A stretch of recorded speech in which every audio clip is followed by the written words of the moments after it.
दोस्तों, मैं सूर्य प्रकाश शिक्षालय के मंच पे आप लोगों का स्वागत करता हूं और दैनिक घटना चक्र के कार्यक्रम में 3 अक्टूबर के महत्वपूर्ण घटनाओं का विश्लेषण को लेकर मैं उपस्थित हुआ हूं।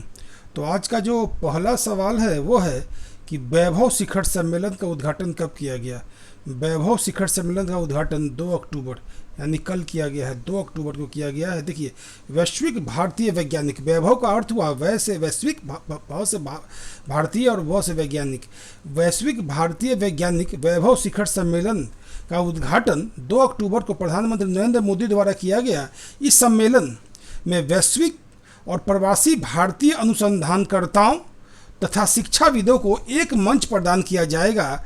प्रधानमंत्री ने वीडियो कॉन्फ्रेंसिंग के माध्यम से इस शिखर सम्मेलन का उद्घाटन किया है और ये 2 अक्टूबर से लेकर 31 अक्टूबर तक वीडियो कॉन्फ्रेंसिंग के माध्यम से यह शिखर सम्मेलन चलेगा, है ना, यानी आभासी रूप से चलेगा। और इसमें पूरे भारतीय जो प्रवासी भारतीय हैं और जो भारतीय लोग हैं वो वैश्विक स्तर पर जो शिक्षाविद अनुसंधान करता है एक मंच पर अपने विचारों को रखेंगे, विचारों का आदान प्रदान करेंगे। ठीक है, महत्वपूर्ण शिखर सम्मेलन है। अगला सवाल है कि महात्मा गांधी की 151वीं जयंती पर 151 जयंती पर बुर्ज खलीफा पर उनकी तस्वीरें प्रकाशित की गई। बुर्ज खलीफा पर उनकी तस्वीरें प्रकाशित की गई। बुर्ज खलीफा किस देश में है? तो बुर्ज खलीफा संयुक्त अरब अमीरात, ऑप्शन सी होगा। देखिए, महात्मा गांधी की 151वीं जयंती पर संयुक्त अरब अमीरात में दुबई शहर है। दुबई शहर के प्रसिद्ध इमारत बुर्ज खलीफा पर महात्मा गांधी की तस्वीरें प्रदर्शित की गई। शांति के प्रतीक महात्मा गांधी को श्रद्धांजलि देने के लिए बुर्ज खलीफा पर उनकी चित्र को प्रदर्शित किया गया। बुर्ज खलीफा का उद्घाटन 2010 में किया गया था और जिसकी ऊंचाई 829.8 मीटर है और यह विश्व की सबसे ऊंची इमारत है और जिस पर लगभग 163 फ्लोर है, 163 फ्लोर है इस पे, है ना, ये महत्वपूर्ण है। अगला प्रश्न है कि महिला टी20 चैलेंज का तीसरा सत्र का आयोजन कहाँ किया जाएगा? तो उसका आयोजन किया जाएगा संयुक्त अरब अमीरात में। देखिए, महिला टी20 चैलेंज का तीसरा सत्र का आयोजन 4 से 9 नवंबर तक संयुक्त अरब अमीरात में किया जाएगा। ये आईपीएल के साथ, आईपीएल के पैरेलल ही चलेगा। ये महिलाओं का ये छोटा सत्र होगा इसका, क्योंकि 10 नवंबर को आईपीएल है तो इसका आयोजन 4 नवंबर को शुरू होगा, 9 नवंबर को खत्म हो जाएगा और इसमें कुल 3 टीमें भाग लेगी। ठीक है। अगला प्रश्न है कि electric car company Tesla Bharat में बाजार में उतरने की योजना बना रही है। भारत के बाजार में उतरने की योजना, यह कंपनी किस देश का है? तो टेस्ला अमेरिकी कंपनी है। देखिए, अमेरिकी इलेक्ट्रिक कंपनी टेस्ला जल्द ही भारत के बाजार में उतरने की योजना बना रही है। टेस्ला के सीईओ एलन मस्क ने कहा है कि कंपनी अगले वर्ष तक भारत के बाजार में उतरने की योजना बना रही है। इलेक्ट्रिक कार बनाती है और ये काफ़ी तेज़ी से आगे बढ़ने वाली कंपनी है ना टेस्ला। अगला प्रश्न है कि किस देश के राष्ट्रपति ने यह बयान दिया कि इस्लाम एक ऐसा धर्म जिसकी वजह से आज पूरा विश्व संकट में है। यह बयान फ्रांस के राष्ट्रपति ने दिया है ना। देखिए, फ्रांस के राष्ट्रपति एम्यूनल मैक्रान ने इस्लाम धर्म को लेकर यह विवादित बयान दिया है। इससे पहले भी वो इस्लाम को नफरत और कट्टरता फैलाने वाले धर्म बता चुके हैं। उल्लेखनीय है कि फ्रांस में लगभग 60 से 65 लाख मुस्लिम रहते हैं और इस वर्ष फरवरी माह में मैक्रा ने फ्रांस में विदेशी इमामों को आने पर प्रतिबंध लगा दिया था, है ना, कि विदेशी इमाम कोई, यानी मुस्लिम धर्म के जो प्रचारक होते हैं या गुरु होते हैं वो सब नहीं आ सकते हैं। उनका मानना है कि उसके इस फैसले से वो कट्टरपंथ और अलगाववाद पर रोक लगेगी और उनका ये भी कहना है कि उनका विरोध इस्लाम से नहीं है बल्कि इस्लामिक कट्टरता से है। तो एम्यूनल मैक्रान ने काफ़ी एग्रेसिव बयान दिया है इस्लाम पर, है ना, और उन्होंने इस्लाम को ही पूरे विश्व के अशांति का वाहक बताया है। ठीक है। अगला प्रश्न है, निम्नलिखित में से कौन से राष्ट्राध्यक्ष अभी तक कोरोना संक्रमित नहीं हुए हैं? तो वो इन 4 में शी जिनपिंग कोरोना संक्रमित नहीं हुए हैं और बाकी जो 3 हैं वो डोनाल्ड ट्रंप भी कल कोरोना संक्रमित, उनका रिपोर्ट पॉजिटिव आ गया, है ना। तो देखिए, जो चीन के राष्ट्रपति शी जिनपिंग अभी तक कोरोना संक्रमित नहीं हुए हैं।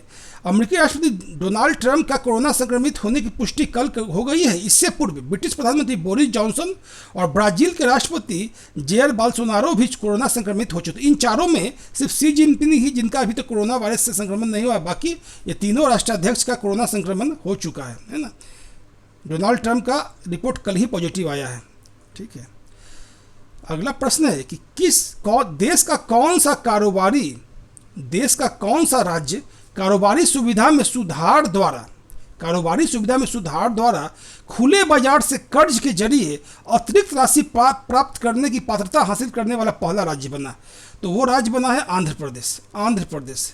देखिए आंध्र प्रदेश, ऑप्शन डी होगा।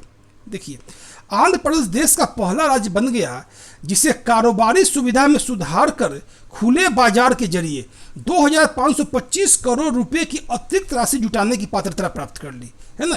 कारोबारी सुविधा में सुधार करके जैसे उसमें महत्वपूर्ण सुविधाएं सुधार करना था इसमें, जैसे एक राष्ट्र एक राशन कार्ड प्रणाली को लागू करना, स्थानीय शहरी निकायों में सुधार, बिजली के क्षेत्र में सुधार, इन सब को सुधार करने के माध्यम से जो उनको जो पात्रता मिली कि वो देखिए केंद्र सरकार ने अभी हाल ही में कोविड-19 के महामारी को ध्यान में रखते हुए ये निर्णय लिया है कि जो राज्य सरकार है ये चालू वित्तीय वर्ष यानी 2021 में राज्यों को जो ऋण लेता है बाहरी ऋण, तो उसमें अपने जीडीपी के 2% यानी जीडीपी का 2%, राज्य अपने जीडीपी के 2% तक का वो एक्स्ट्रा ऋण बाहर से ले सकते हैं और ये पात्रता प्राप्त करने वाला पहला राज्य आंध्र प्रदेश हो गया है ना।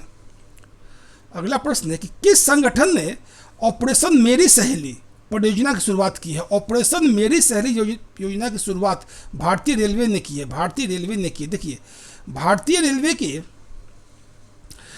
रेलवे ने ऑपरेशन मेरी सहेली परियोजना की शुरुआत की, जिसके अंतर्गत यात्रा के दौरान ट्रेन में महिलाओं की सुरक्षा को बढ़ावा दिया जाएगा।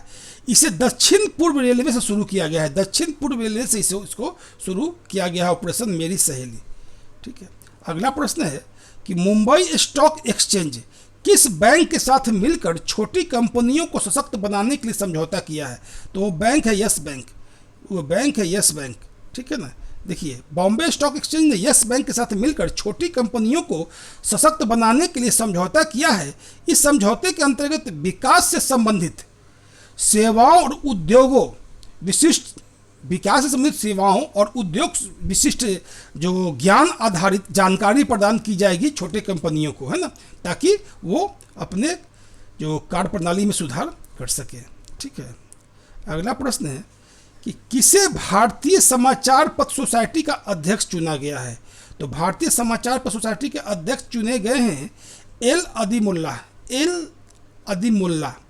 अदीमुल्लाम। देखिए देश के समाचार पत्रों एवं पत्रिकाओं के प्रकाशकों की शीर्ष निकाय भारतीय समाचार पत्र सोसाइटी का अध्यक्ष एल अदीमुल्लाम को चुना गया है। बेंगलुरु में आयोजित इंडियन न्यूज़पेपर सोसाइटी की एक जो बैठक हुई थी उसमें उन्हें अध्यक्ष चुना गया है। आदिमुल्लाह दैनिक जो समाचार तमिल दैनिक है दीन नलार के संपादक है ना, उसी से संबंधित हैं, तो उन्हें ये अध्यक्ष चुना गया है। भारतीय समाचार पत्र सोसाइटी का अध्यक्ष उन्हें चुना गया है, तो अदीमुल्लाह साहब को चुना गया। तो यहाँ तक हम आज का जो घटना चक्र है उसका विश्लेषण हमने प्रस्तुत किया है। आशा है कि ये आपके लिए लाभकारी होगा।